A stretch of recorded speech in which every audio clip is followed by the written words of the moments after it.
नमस्कार, माता हिंगलाज टीव्ही बातमीपत्रात आपलं स्वागत। सुरुवातीला पाहूया दिवसभरातील काही ठळक घडामोडी।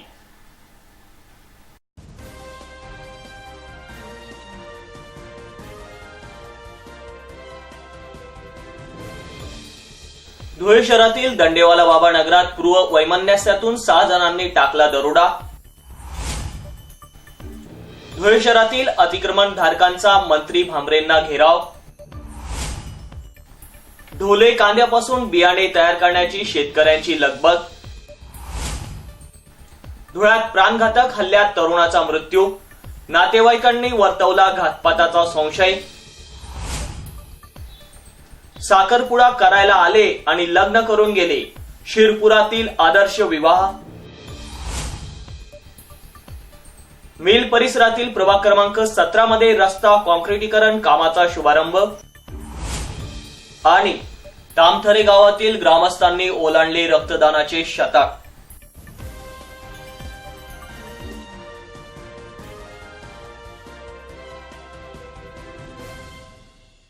धुळे शहरातील दंडेवाला बाबा नगरात पूर्व वैमनस्यातून 6 जणांनी दरोडा टाकला। घरावर दगडफेक केली, घरातील संसारोपयोगी वस्तूंची तोडफोड केली, दागिने हिसकावले, त्यात पेट्रोल टाकून इंडिका जळाली, तसेच 2 दुचाकींचीही तोडफोड केली।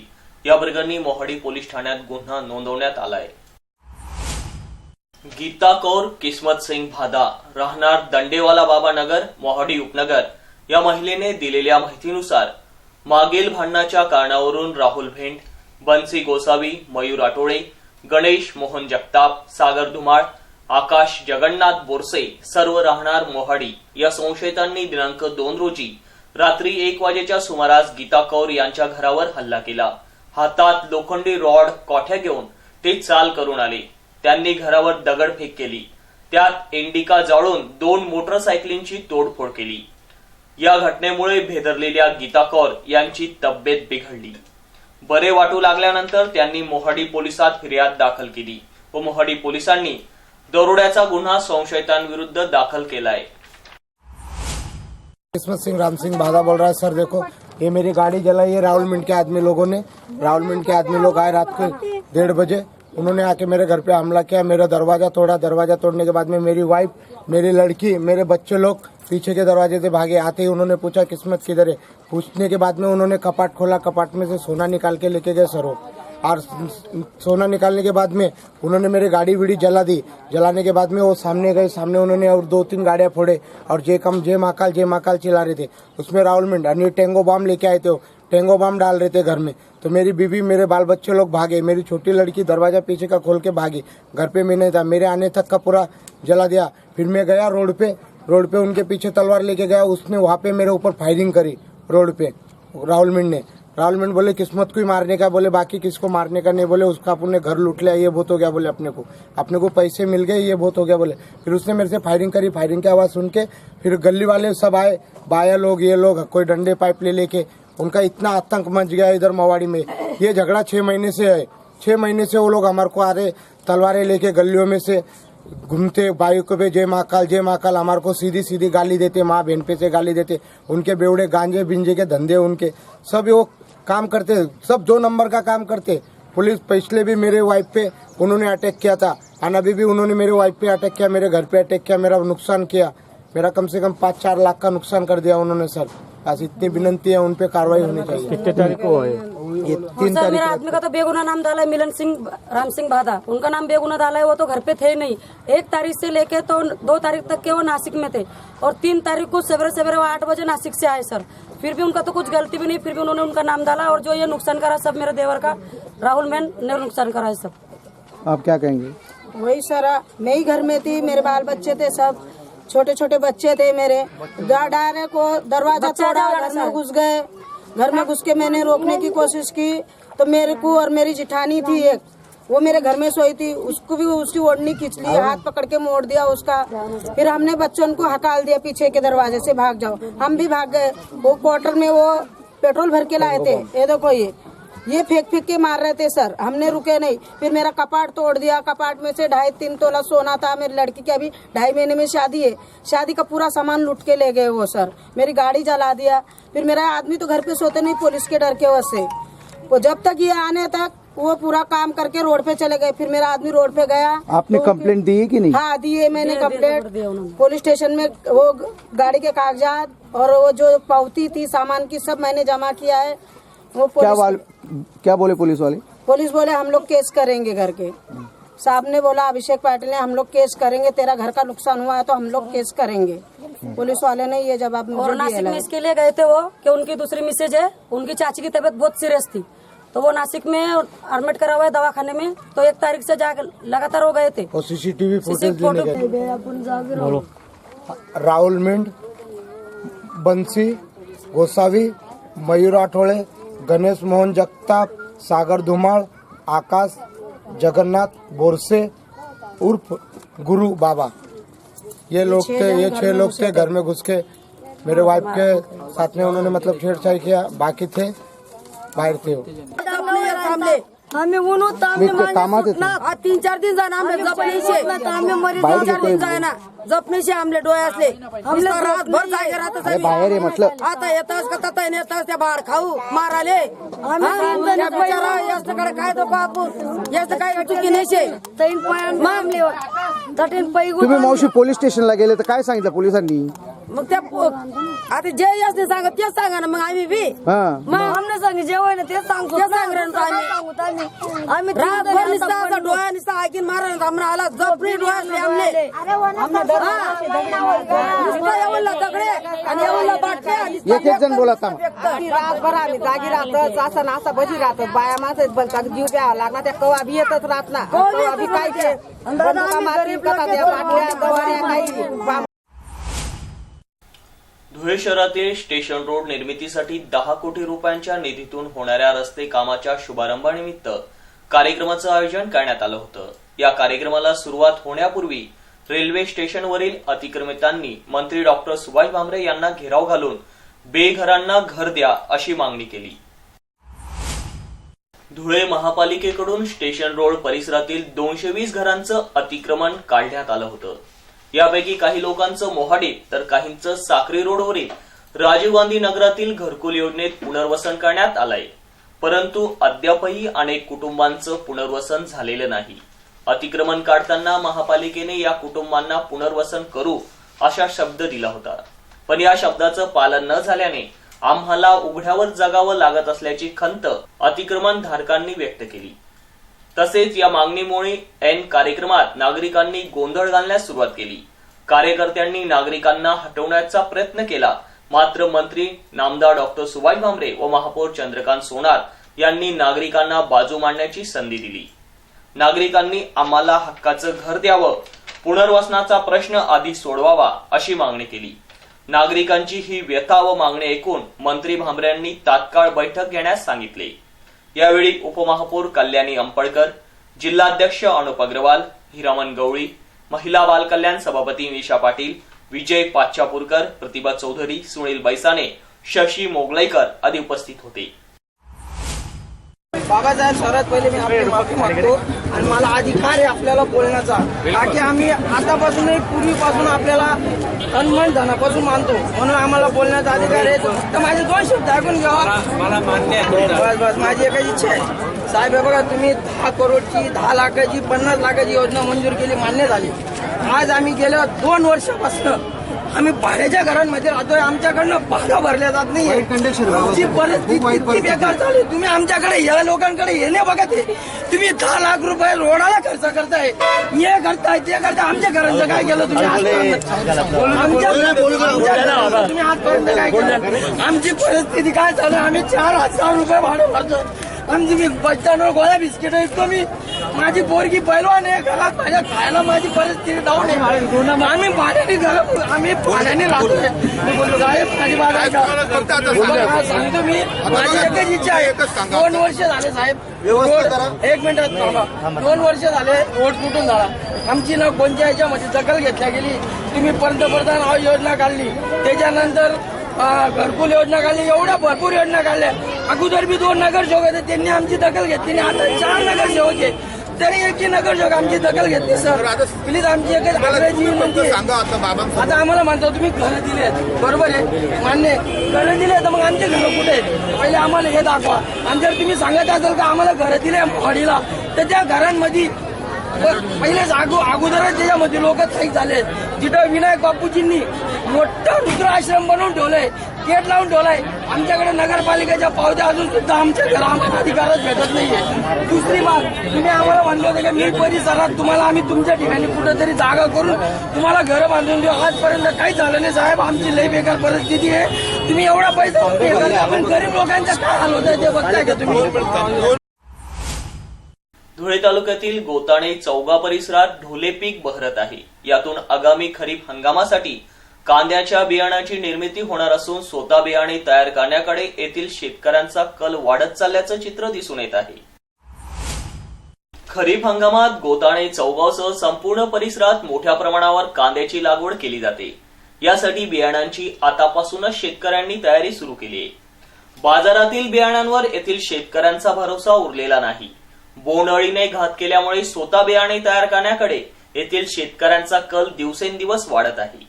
कांदा बियाणातही फसगत होत असल्याचा प्रकार समोर येत असल्यामुळे व बरेच शेतकरी नाळले गेल्यामुळे खरीपातील निघालेल्या कांद्यातून चांगल्या मोठ्या आकाराचा लाल चमकदार कांदा निवडून त्याचे ढोले पीक येथील शेतकरी घेतात व त्यापासून स्वतः बियाणे तयार करतात. गेल्या वर्षी बोंडअळीमुळे शेतकरी चांगलाच नाळला गेला. त्यामुळे आगामी संपूर्ण वर्षाचं उदरनिर्वाहाचं गणितच कोलमडलं. असा प्रकार कांदा पिकात होऊ नये म्हणून येथील शेतकरी कांद्याचं बियाणं स्वतः तयार करत असून ते सध्या बहरलेलं दिसून येत आहे. भजनासाठी म्हणून मित्रासमोर घराबाहेर पडलेला तरुण काल पहाटे देवपुरातील मोचेवाड्यात गंभीर जखमी अवस्थेत आढळून आला. या तरुणावर प्राणघातक हल्ला झाल्याचं प्रथमदर्शनी दिसत होतं. त्याला उपचारार्थ आधी जिल्हा रुग्णालय व त्यानंतर एका खासगी इस्पितळात दाखल करण्यात आलं. दुपारनंतर त्याला नाशिक येथे हलवण्यात आलं तर रात्री त्याचं निधन झालं.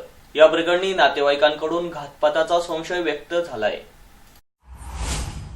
याबाबत मिळालेल्या माहितीनुसार देवपुरातील मोचेवाड्यात राहणारा सतीश धुर्मेकर हा 34 वर्षीय तरुण परवा रात्री नेहमीप्रमाणे घरी झोपला असताना त्याचा मित्र राजू हा घरी आला. महाशिवरात्र असल्याने भजनासाठी जायचे आहे असे म्हणत त्याने सतीशला हाक मारली. मात्र त्याच्या बहिणीने तो झोपला असल्याचे सांगितले. भजनाला जायचे आणि तो कसा झोपला असे म्हणत त्याच्या मित्राने त्याला झोपेतून उठवले आणि त्याच्या सोबत नेले. सतीश हा नेहमीच भजनाला जात असल्याने सकाळी परत येईल असे समजून त्याचे घरचे लोकही निर्धास्त होते. काल पहाटे 5 वाजेच्या सुमारास त्या भागात सफाई करणाऱ्या कर्मचाऱ्यांना सतीश धुर्मेकर हा जयस्वाल यांच्या दारू अड्ड्यासमोर गंभीर जखमी अवस्थेत पडलेला दिसला. त्याच्या डोक्याला गंभीर इजा झाल्याने रक्तस्राव होत होता. त्यातीलच कुणीतरी सतीशला ओळखल्याने त्याच्या घरी हा निरोप झाडला. हे ऐकून धक्का बसलेल्या धुर्मेकर परिवारातील सदस्य व सतीशची बहीण तात्काळ त्या ठिकाणी पोहोचल्या. त्यांनी तशाच अवस्थेत उचलून सतीशला उपचारार्थ जिल्हा रुग्णालयात दाखल केले तर रुग्णालय प्रशासनाने नियमानुसार पोलिसांना खबर दिल्याने पोलिसांनाही माहिती झाली. देवपूर पोलीस ठाण्याचे हेड कॉन्स्टेबल पटेल हे तातडीने जखमीचा जबाब घेण्यासाठी जिल्हा रुग्णालयात पोहोचले. मात्र सतीश हा बोलण्याच्या अवस्थेत नसल्याने त्याचा जबाब घेता आला नाही. शेवटी डॉक्टरांकडून तसे लिहून घेत पोलीस माघारी फिरले. दरम्यान सतीशची प्रकृती गंभीर असल्याने त्याला तात्काळ मुंबईला हलवण्यात आले. मात्र धुर्मेकर यांची आर्थिक स्थिती नसल्याने त्याला उपचारार्थ खासगी रुग्णालयात हलवण्यात आलं. तेथून दुपारी त्याला नाशिक येथे अधिक उपचारासाठी नेण्यात आलं. मात्र रात्री उशिरा त्याचं निधन झाल्याने या घटनेचं गुपित कायम राहिलं.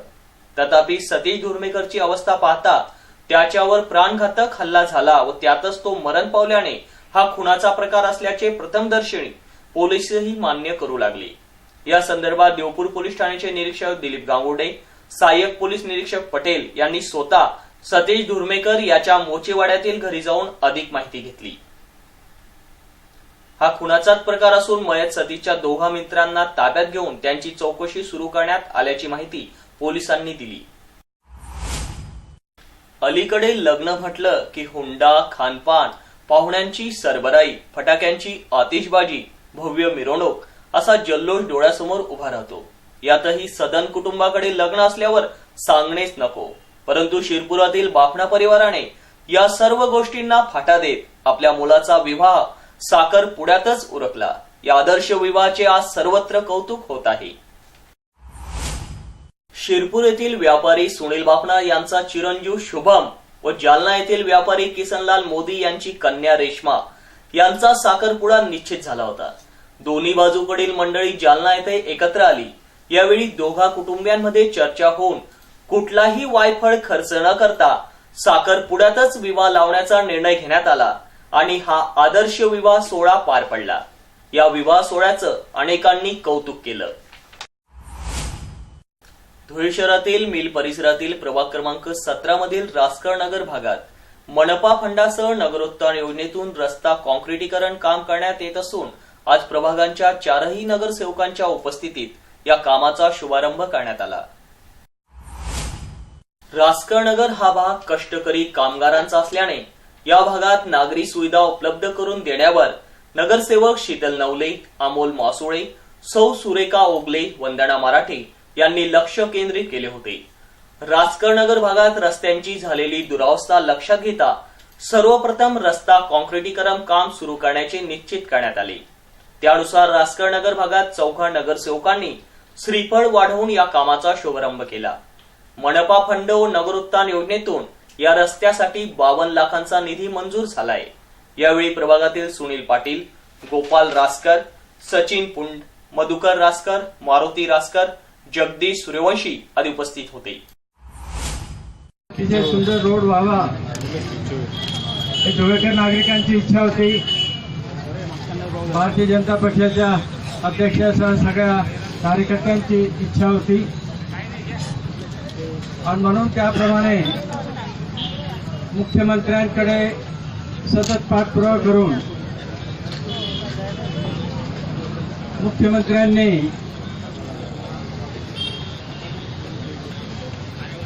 या रस्त्यासाठी आमच्या शब्दाला मान देऊन जवळजवळ 10 कोटी रुपये मंजूर केले।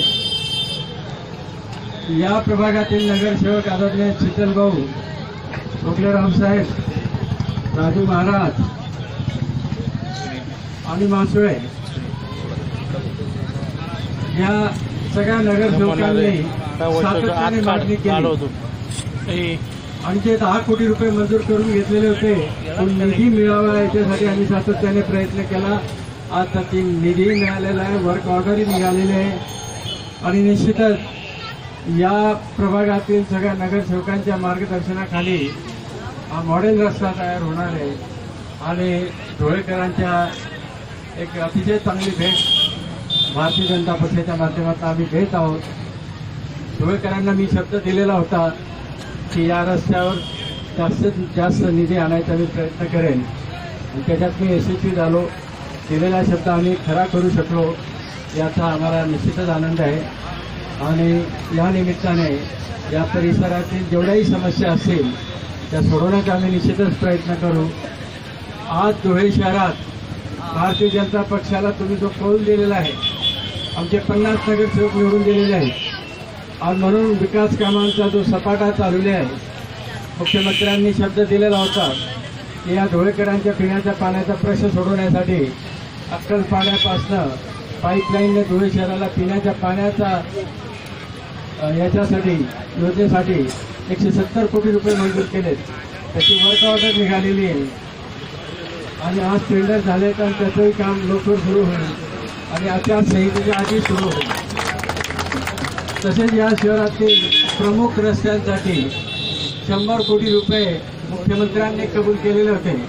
त्यांच्या पाठीशी सातत्याने प्रयत्न करून ते 100 कोटी रुपयेही मिळालेले आहेत आणि त्याचप्रमाणे जे ग्रामीण भाग जोडला गेला आहे धुळे शहराला, त्याचा 350 कोटीचा आराखडा तयार केलेला आहे। त्याच्यासाठी 150 कोटी रुपये मिळवण्यासाठी आम्ही प्रयत्नशील आहोत आणि ते सुद्धा पैसे मिळतील अशी आम्हाला खात्री आहे। अशा रीतीने मग भुयारी गटाचे 150 कोटी रुपयाचं टेंडर प्रोसेस पूर्ण झाली आणि त्याचंही काम सुरू होणार आहे।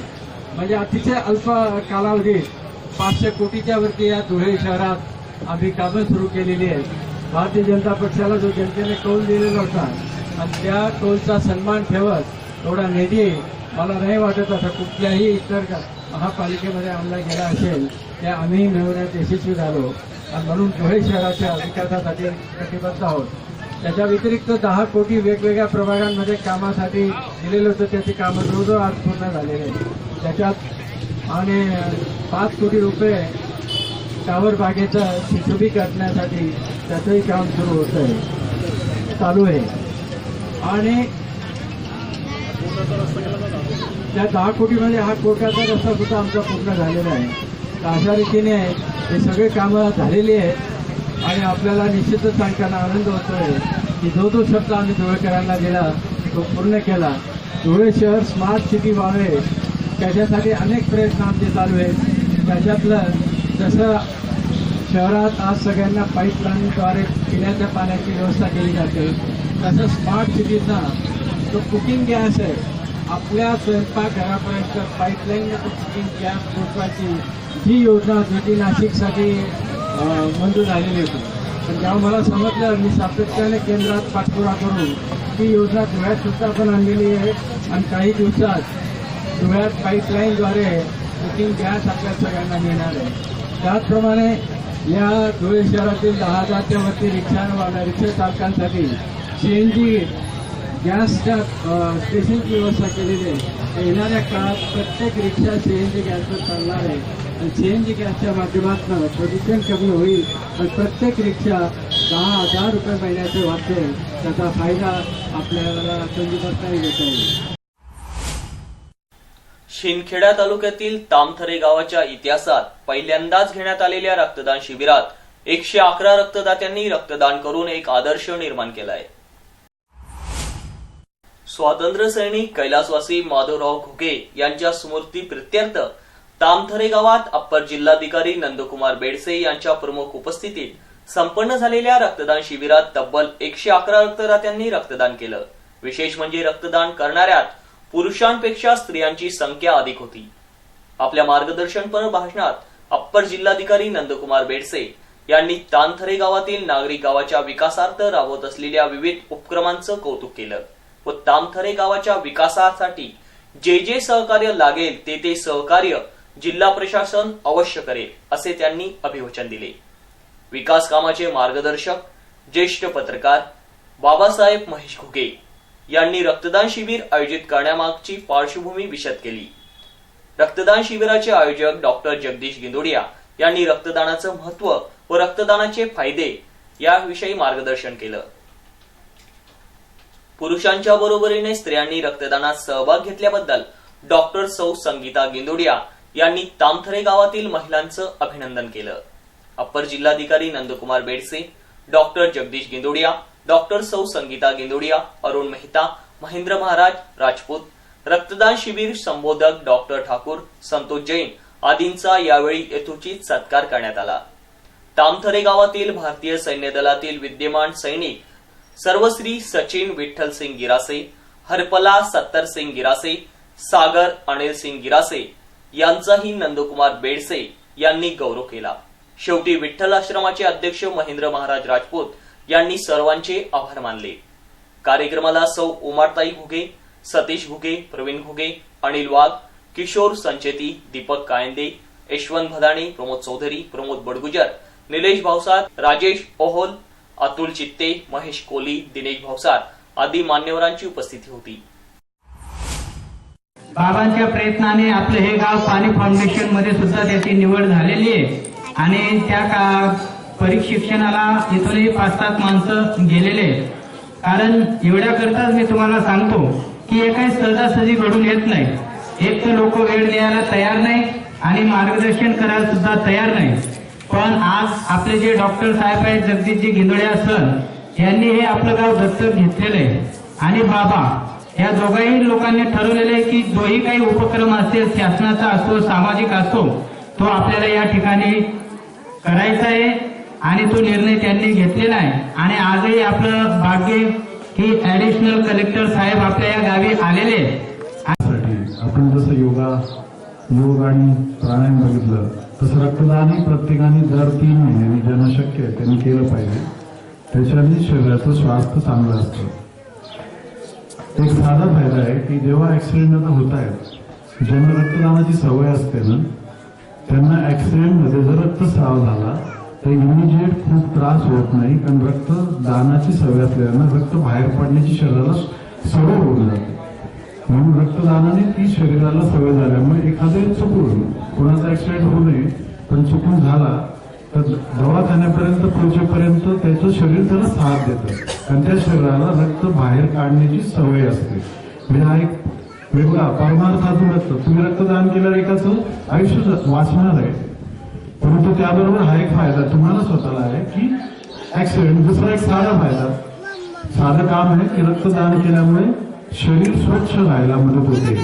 बाहेरून आल्यानंतर 8 दिवस आपण बाहेर गेलो तर आल्यावर माठ मिसळून वापरतो, तेच पाणी घेत नाही, म्हणजे साठलेलं पाणी खराब होतं. असंच रक्ताचं आहे की जर तुम्ही रक्तदान केलं नाही तर तुमचं रक्त तेच रक्त फिरत राहील.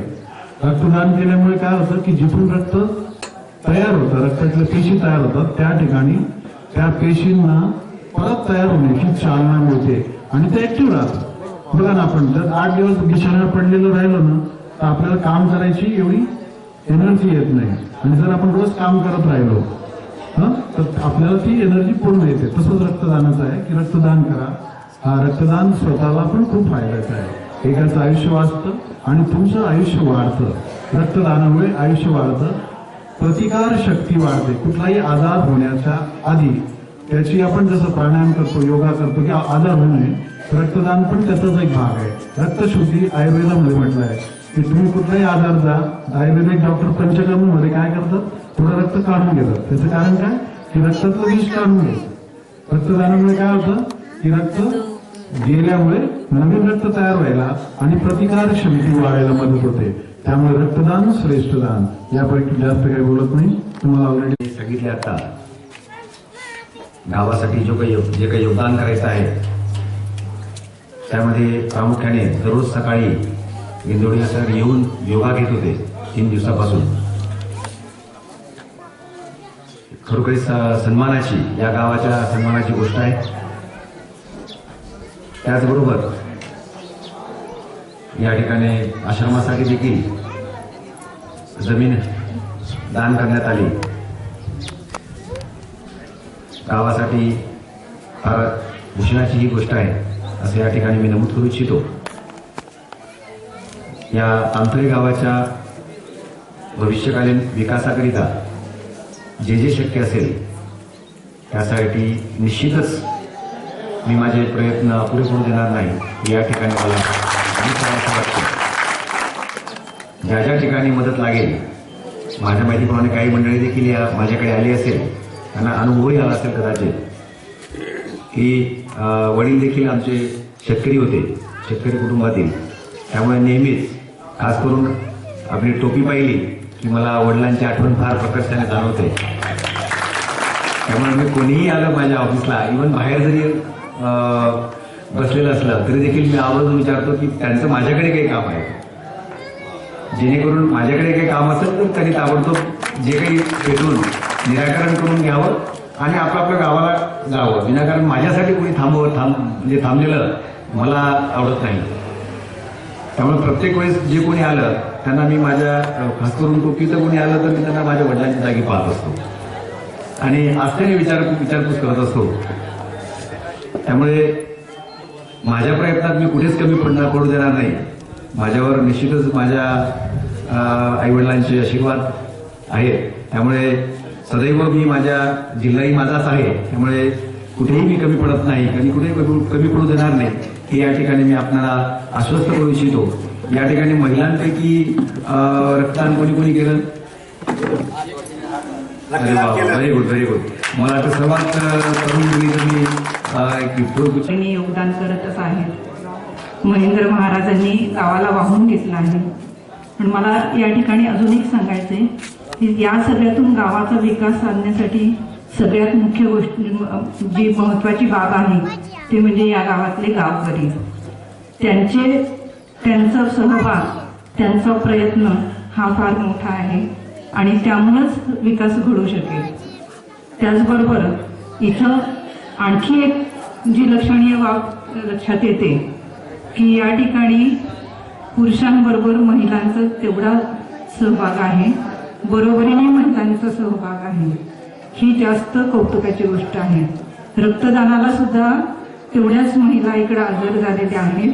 ही निश्चितच गौरवाची गोष्ट आहे. एक पुरुष जेव्हा शिकतो तेव्हा तो स्वतःचा विकास करतो, पण एक महिला जेव्हा शिकते, एक महिला जेव्हा जागरूक होते, तेव्हा पूर्ण कुटुंबाचा विकास होतो आणि त्यातून पूर्ण गावाचा निश्चित विकास होईल. त्यामुळे महिलांचं विशेष अभिनंदन करून मी माझे धुळे शहराच्या बाहेर ग्रामीण परिसरामध्ये तामथरे गावात पुण्यतिथी निमित्त रक्तदानाचा कार्यक्रम आयोजित केलेला आहे. या कार्यक्रमाला या जिल्ह्याचे अतिरिक्त जिल्हाधिकारी आदरणीय नंदकुमार बेडसे साहेब, ज्यांनी गेल्या 3 दिवसापासून आपल्या सर्वांना आपलं आरोग्य सदृढ राहावं, शरीर सदृढ राहावं, रोगापासून आपलं शरीर मुक्त असावं, यासाठी योगदान दिलं. 3 दिवसाचं शिबिर घेतलं. ते आपल्या सर्वांचे लाडके आदरणीय डॉक्टर जगदीशजी गिंदोडिया, ज्यांनी या गावातल्या महिलांसाठी योगदान देण्याचा निर्णय घेतलेला आहे. त्या गिंदोडिया सरांच्या सौभाग्यवती डॉक्टर संगीताताई गिंदोडिया, माझ्या सोबत आलेले सामाजिक कार्यकर्ते, सुप्रसिद्ध उद्योजक अरुण मेहता,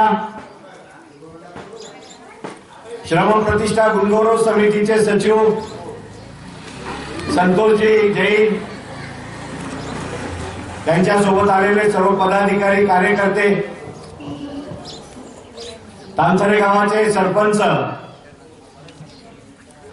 सर्व सन्माननीय सदस्य, ज्येष्ठ नागरिक बंधू भगिनींनो, आणि ज्यांनी या कार्यक्रमाचं नियोजन केलं किंवा ज्यांचं नेतृत्व आपल्याला लाभलेलं आहे, या गावासाठी निस्वार्थीपणाने ज्यांनी स्वतःला वाहून घेतलेला आहे, ते महेंद्र महाराज, बंधू आणि भगिनींनो, खरं तर 8:30 वाजेला आपला हा कार्यक्रम व्हायला पाहिजे होता आणि त्यासाठी आपणही इथे उपस्थित झाला. परंतु जिल्हाधिकारी साहेब, मी आपल्याला म्हटलं होतं की आपल्याला कलेक्टर साहेबांना किंवा वरिष्ठ अधिकाऱ्यांना बोलवायची गरज लागणार नाही, बोलवायची गरज पडणार नाही. आपल्या गावातलं काम पाहून तेच आपल्याकडे येतील आणि त्याप्रमाणे रेखावर साहेबांनी, जिल्हाधिकारी साहेबांनी काल आपल्या या कार्यक्रमाला यायचं निरोप आपल्याला दिला आणि ते स्वतः या कार्यक्रमाला येणारही होते. परंतु काल संध्याकाळी 8:30 वाजता त्यांना मुख्यमंत्र्यांचा संदेश आला आणि आज 1:30 वाजेला मंत्रालयात त्यांनी मीटिंग अर्जंट ठेवलेली होती. नाईलाज झाला आणि त्यांना मुंबईला जावं लागलं. आपलं भाग्य चांगलं, जे होतं ते चांगल्यासाठी होत असतं. जिल्हाधिकाऱ्यांच्या ऐवजी अतिरिक्त जिल्हाधिकारी आपल्याला प्रमुख पाहुणे मिळाले आणि जवळ आपला माणूस आपल्याला मिळत तो एक वेगळा आनंद होईलच. आपला साक्री तालुक्यातला सुपुत्र आज अतिरिक्त जिल्हाधिकारी शे नंदकुमार बेडसे साहेब, किती योगायोग आहे. दुधात साखर पडली. आता आपण कलेक्टर साहेबांना किंवा प्रशासनाला काही सांगण्यापेक्षा त्यांचे अधिकृत प्रतिनिधीच त्यांना सांगतील की तामसरे गाव काय आहे, इथले लोक काय आहेत, इथे काय काम चालू आहे, ते काय करू इच्छितात. मग या गावाला आपण शासकीय योजना कशा दिल्या पाहिजेत, का दिल्या पाहिजेत, हे आता आपण सांगायची गरज नाही. आपली वकिली साहेबच करतील. आणि म्हणून ते आलेत, मनापासून आलेत. त्यांना येताना त्रास झाला म्हणजे खरं तर आम्ही अगोदर यायला पाहिजे त्यांचं स्वागत करायला, तर आमच्या अगोदर ते येऊन बसले. मी त्यांची माफी मागतो आणि आपल्या सर्वांच्या वतीने त्यांचं हार्दिक स्वागत करतो. शेवटी पुन्हा एक नजर ठळक घडामोडींवर. धुळे शहरातील दंडेवाला बाबा नगरात पूर्व वैमनस्यातून 6 जणांनी टाकला दरोडा. धुळे शहरातील अतिक्रमण धारकांचा मंत्री भामरेंना घेराव. ढोले कांद्यापासून बियाणे तयार करण्याची शेतकऱ्यांची लगबग. धुळ्यात प्राणघातक हल्ल्यात तरुणाचा मृत्यू, नातेवाईकांनी वर्तवला घातपाताचा संशय. साखरपुडा करायला आले आणि लग्न करून गेले, शिरपुरातील आदर्श विवाह. मिल परिसरातील प्रभाग क्रमांक 17 मध्ये रस्ता कॉन्क्रिटीकरण कामाचा शुभारंभ. आणि तामथरे गावातील ग्रामस्थांनी ओलांडले रक्तदानाचे शतक.